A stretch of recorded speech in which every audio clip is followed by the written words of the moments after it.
Hai sahabat National Geographic Indonesia, kembali lagi bersama saya Sylvia Louis.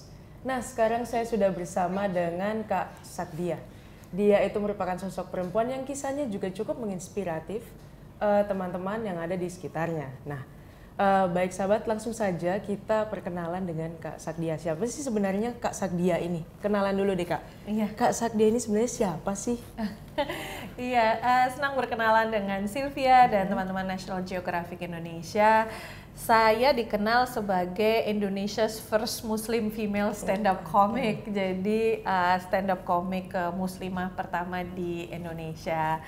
Dikenal demikian, teman-teman juga mungkin banyak mengenali saya sebagai demikian. Jadi kalau profesi stand-up comic dan juga interpreter. Kalau dibilang pertanyaan yang lebih mendalam lagi ya, siapa Sakdia, rasanya sejak kecil saya selalu identify atau mengidentifikasi diri saya sebagai storyteller. Karena selain saat ini menekuni stand up comedy, saya ingat sejak kecil cukup terbiasa untuk mendongeng untuk teman-teman saya di sekolah, memaksa lebih tepatnya memaksa teman saya mendengarkan saya mendongeng, kemudian membuat beberapa skit komedi sambil diperankan sendiri di belakang rumah dan sebagainya. So I've always been fascinated with stories, sangat kagum dengan stories. Memiliki banyak influence dari para storytellers, baik dia comedian ataupun penulis ataupun musicians, dan hidup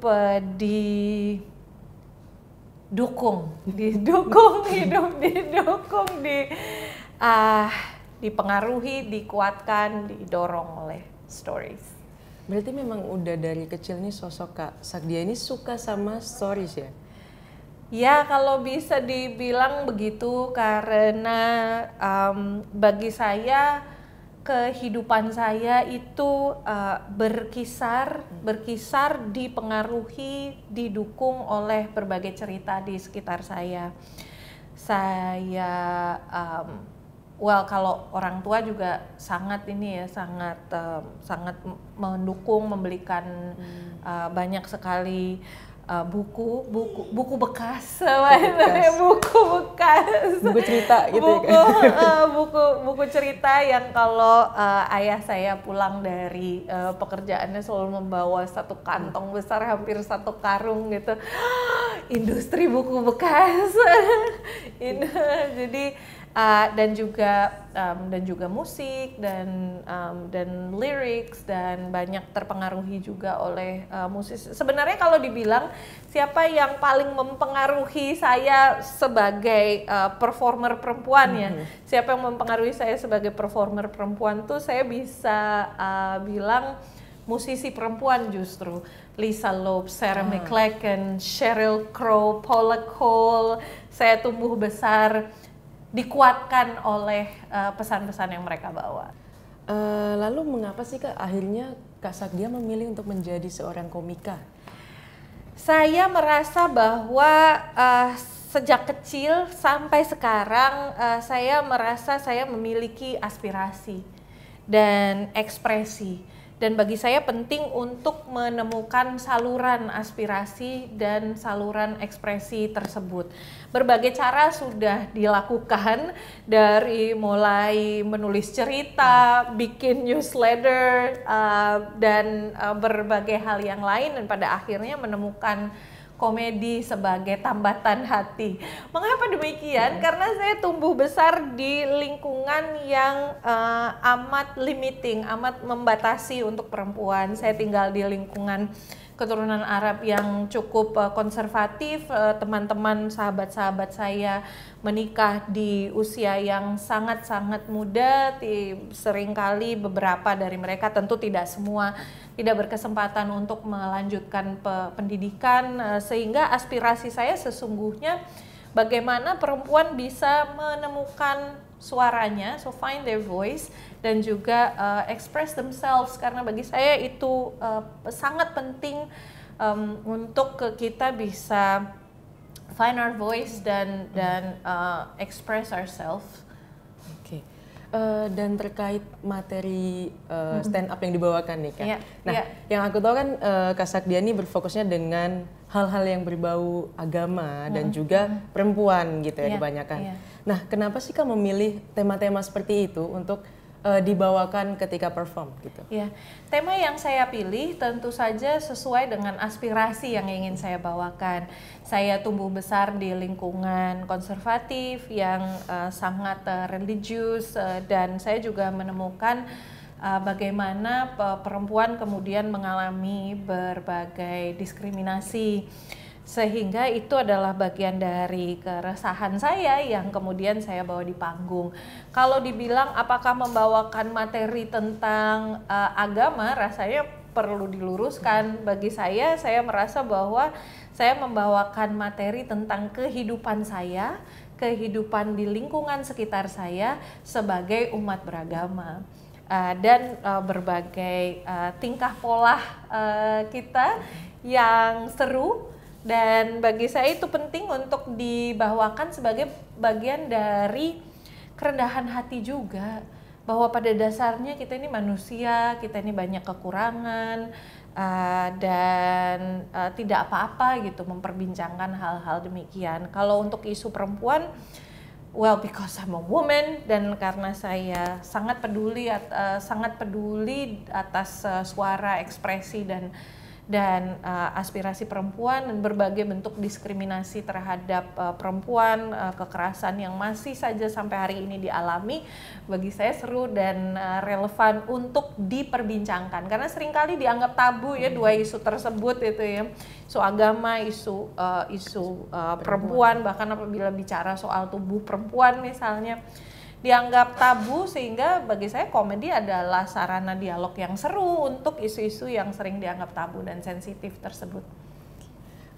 Lalu Kak, dan sejauh ini nih dari perform yang udah Kakak lakukan nih, pencapaian apa aja sih Kak yang udah dihasilkan gitu Kak? Pencapaian yang utama kalau menurut saya adalah bahwa saya sampai hari ini masih bisa berkarya dan terus berkembang, menjangkau ruang-ruang yang belum pernah saya jangkau sebelumnya. Beberapa kali penampilan internasional juga mulai 2015 ya. Beberapa kali penampilan internasional juga mulai 2015 dan berujung paling tidak saat ini menjadi komedian Indonesia pertama yang insya Allah akhir Maret nanti akan tampil di Melbourne International Comedy Festival, sehingga dengan berbagai tantangan, kalau ditanya prestasi, dengan berbagai tantangan, prestasi yang paling saya syukuri sampai hari ini adalah keteguhan untuk terus berkarya. Apapun nanti avenue-nya, bagi saya tampil di panggung internasional, kemudian itu hanya bukan hanya ya dampak gitu. Itu dampak yang paling saya syukuri adalah keteguhan dan semangat di tengah berbagai tantangan, respon yang kadang-kadang negatif dan sebagainya, sabar keteguhan untuk berkarya sampai hari ini. Oke, dari sejauh perform Kakak nih, nah tantangannya itu apa tuh Kak? Membawakan isu-isu yang sensitif tadi ya? Iya. Yang pertama sebelum kita ngomong tantangan, bagaimanapun nggak akan bisa berdiri teguh berkarya, nama PT. Jadi sampai hari ini kalau bukan karena begitu banyak support. Seringkali kita itu bicara soal tantangan tanpa acknowledge begitu banyak orang yang sudah mendukung kita, menikmati karya kita, memberikan support, apresiasi dan sebagainya. Jadi pertama itu dulu. Kedua, kalau tantangan yang paling utama disalahpahami sih. Disalahpahami karena bagi saya apa yang saya lakukan itu berdasarkan cinta dan kasih sayang Kenapa kok saya mendialogkan isu-isu ini? Karena saya mencintai keluarga saya, komunitas saya, lingkungan saya, umat Islam di Indonesia, bagaimana masyarakat di sekitar kita, perempuan tetangga-tetangga saya, teman-teman sekolah saya, teman kuliah saya, perempuan di seluruh Indonesia pada umumnya. Speak up itu bukan kemarahan kalau menurut saya. Speak up itu kepedulian, speak up itu kasih sayang, dan itu yang menjadi latar belakang saya. Dan itu yang sering disalahpahami, dianggapnya ada nih seru banget, kamu ini gitu ya, bicara soal misalnya kehidupan umat Islam gitu ya, mengkritik beberapa praktik lah, misalnya nih pemisahan kalau di forum-forum itu kan beberapa tahun terakhir ini tiba-tiba tuh ada gelombang yang memisahkan perempuan dan laki-laki, perempuan kemudian di belakang tidak bisa bicara. Saya sih sebenarnya bicara, oh ini Kak Salusul podcast gitu kan, jadinya perempuan boleh dengerin aja terus nggak boleh ngomong dan sebagainya. Sebenarnya sih twist yang seperti itu saja, mengkritisi beberapa praktik akhir-akhir ini, tapi dibilang kamu itu ya kan muslimah berhijab tampil di panggung mengolok-olok praktik umat Islam, saya akan dengan senang melihatmu terbakar di neraka. Ada yang komentar kayak gitu. Loh kan saya bilang tunggu dulu Pak gitu kan, kalau Anda bisa melihat saya terbakar di neraka tuh pilihannya cuma dua. Kalau nggak Anda malaikat penjaga neraka, which is nggak mungkin, atau Anda di neraka sama saya. Nauzubillah min dzalik. Mending kita doa yang baik-baik aja gitu kan. Jadi hal-hal yang demikian. Kena mental sih iya ya. Maksudnya kalau sudah komentar negatif itu bertubi-tubi, tentu membuat saya jadi ini jangan-jangan saya yang salah gitu, nggak pengen songong juga gitu ya. Anda berkomentar berarti Anda tidak punya selera humor, saya nggak suka seperti itu ya gitu kan. Semua orang bebas memberikan feedback dan bagi saya itu bagian dari diskusi yang sangat berharga. Kemudian diolah, setelah dipikir nih kayaknya orang ini nggak make sense gitu, kita buat comedic twistnya. Oke, baik. Kak, kalau di rumah sendiri nih Kak, suami sama anak sering nggak sih Kak tiba-tiba lagi ngumpul gitu ya, terus Kakak nyeletuk ada misalnya ada humor apa gitu, terus suami sama anak ketawa gitu? Suami saya jauh lebih lucu. Saya jauh lebih lucu. Kalau karena begini, profesi seni ya. Profesi seni termasuk seni pertunjukan, stand up comedy dan sebagainya itu adalah profesi yang membuat kita selalu bekerja in our head kan, selalu bekerja di pikiran kita. Oke, ini apa yang lucu, sehingga saat dia dalam kehidupan keseharian nih suami bisa testimoni orangnya tegang gitu jadinya. Jadi karena yang ditampilkan di panggung itu kan sesuatu yang sesuatu craft ya, sesuatu kerajinan gitu, sesuatu yang ditulis, diproses dan sebagainya. Nah, processingnya itu membuat saat dia di rumah adalah orang yang tegang gitu. Suami saya jauh lebih lucu. Jadi kalau dibilang siapa yang menghibur hati di rumah, suami saya, bukan saya yang menghibur. Oke, baik. Oke. Kak, sebenarnya tujuan Kak Sakdia dalam mengangkat isu-isu sensitif ini apa nih Kak? Bagi saya tujuan saya yang paling utama adalah conversations. Kita di negara demokrasi yang sedang berkembang. Ini jadi ngomong demokrasi ya. Ya jadi Allah. serius sekali. Jadinya kita ini di negara demokrasi yang sedang berkembang. Apabila kita harus memilih satu hal yang bisa dilakukan untuk bersama-sama bertumbuh sebagai bangsa agar semua orang mendapatkan haknya gitu ya, maka satu hal tersebut nih, kalau boleh milih satu hal saja, conversations. apapun yang saya lakukan, karena bukan hanya sebagai pekerja seni, sebagai artist, bukan hanya di bidang, sebenarnya bukan hanya isu-isu umat beragama dan isu perempuan saja yang saya bawakan. Berbagai hal, misalnya isu kesehatan, sampai hal-hal seperti kematian ibu dan anak dan sebagainya yang menjadi bagian dari pengalaman dan keresahan saya, itu adalah bagian dari performance saya. Conversation, honest, perbincangan yang terbuka dan empatik. Mudah-mudahan itu yang bisa saya bawa melalui komedi saya, sehingga semua orang bisa merasa bahwa dia punya ruang di dalam proses berbangsa kita ini, kalau dalam kerangka yang lebih besar ya. Oke, baiklah. Lalu Kak, ada pengalaman unik apa nih Kak selama Kakak perform, baik di Indonesia maupun di luar? Oh iya, pengalaman unik ada dua yang bisa saya ceritakan. Yang pertama itu di Indonesia, terkait sama backlash ini juga. Turun panggung, dipanggil ke ruangan, dipanggil ke ruangan, diinterogasi gitu. Temanya masih seperti yang tadi gitu ya, ngajak ngobrol soal praktik umat Islam akhir-akhir ini. Kamu Islam? Ya Allah, ini ditanya begitu beneran. Ya Allah, ini kerudung sama muka ya kurang apa gitu ya. Jadi cuman tetap ditanya seperti itu.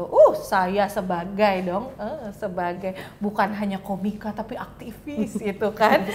Saya langsung bilang sama beliau yang bertanya ini, gitu ya. Bu, enggak, ini honest, beneran saya bilang waktu itu, seorang perempuan pada waktu itu yang bertanya pada saya, Bu, saya boleh pulang nggak Bu? Anak saya masih kecil, beneran. Ya, beneran. Waktu itu beberapa tahun sebelum pandemi 2019 ya. Jadi anak saya waktu itu masih umur 1 tahun. Jadi saking shocknya gitu kan. Ini adrenalin panggung nih masih bagus gitu ya. Terus dibawa ke ruangan sempit dan diinterogasi, ke ruangan bukan sempit, ke ruangan terpisah dan diinterogasi seperti itu gitu kan. Nggak bisa jawab apa-apa. Bu, iya Bu, saya Islam ya gitu kan. Dia bilang, kamu Islam? Iya Bu, saya Islam Bu, saya boleh pulang nggak Bu? Anak saya nunggu. Jadi hal yang seperti itu. Pengalaman unik yang kedua adalah pada saat itu saya berkesempatan untuk tampil di sebuah sekolah di Aarhus, Denmark. Itu sekolah yang 60% muridnya adalah imigran Timur Tengah karena kondisi konflik dan perang di sana. Sebagian besar dari imigran Timur Tengah tersebut Muslim. Dan pada saat itu kepala sekolahnya, setelah selesai saya tampil nih, selesai tampil semua nih, setelah selesai saya tampil, kepala sekolahnya menyampaikan bahwa saya belum pernah melihat murid-murid saya yang berasal dari daerah konflik, yang banyak trauma, jadi sangat pemalu di sekolah, begitu bergembira dan tertawa lepas seperti ini. Bagi saya, apapun yang saya perjuangkan sepanjang karir saya sebagai komedian, mendengarkan komentar tersebut rasanya layak gitu. It's worth it gitu, worth it. All the fights and the struggle, it's worth it. Kak Sagdia kan bekerja sama dengan UN Women dan juga UNFPA untuk melawan kekerasan terhadap perempuan. Nah, bagaimana awal mula bentuk kerjasama ini Kak? Dan sebenarnya target yang mau dicapai dari kerjasama ini apa Kak? Oh iya, jadi saya berkesempatan dan beruntung bisa bekerja sama dengan UN Women dan UNFPA 2 kali di tahun 2021 dan 2022 dalam rangka 16 Days of Activism. Kami meluncurkan gerakan dan performance namanya Comedy for Equality. Awalnya adalah keresahan saya sebenarnya bahwa komedi ini sangat didominasi oleh laki-laki.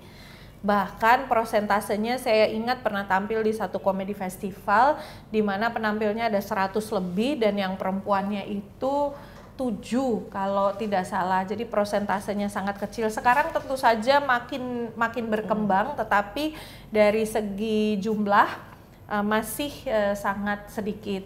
Masih sangat sedikit, dan jumlah yang sedikit itu bagaimanapun berdampak kepada narasi yang disampaikan, humor yang disampaikan, karya yang ditelurkan. Artinya representasi suara perempuan sangat sedikit. Maka apa nih yang bisa saya lakukan dalam sepanjang atau apa nih yang bisa saya lakukan setelah karir saya sekian lama ini? Makanya mulai di 2020, 3 tahun yang lalu, saya mulai menulis modul namanya Our Voice Comedy for Change. Bagaimana belajar komedi, bagaimana merancang proses pembelajaran komedi khususnya untuk penampil perempuan, orang muda, dan kawan-kawan kita yang lain, misalnya sahabat-sahabat disabilitas dan sebagainya ada juga. Dan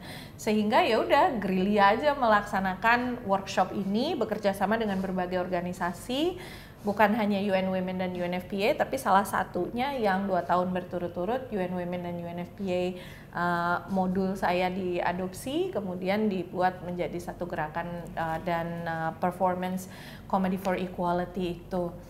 Tujuannya sama sebenarnya seperti tujuan saya berkomedi, building conversations, dan kalau dalam konteks ini juga membuka seluas-luasnya ruang, karena kalau apa yang saya sampaikan di awal tadi itu ya, bahwa perempuan berhak atas suara dan ekspresinya, tinggal platformnya yang kita siapkan dan bagaimana ada sistem yang bisa membantu mereka untuk membuka diri, to find their voice and to express themselves.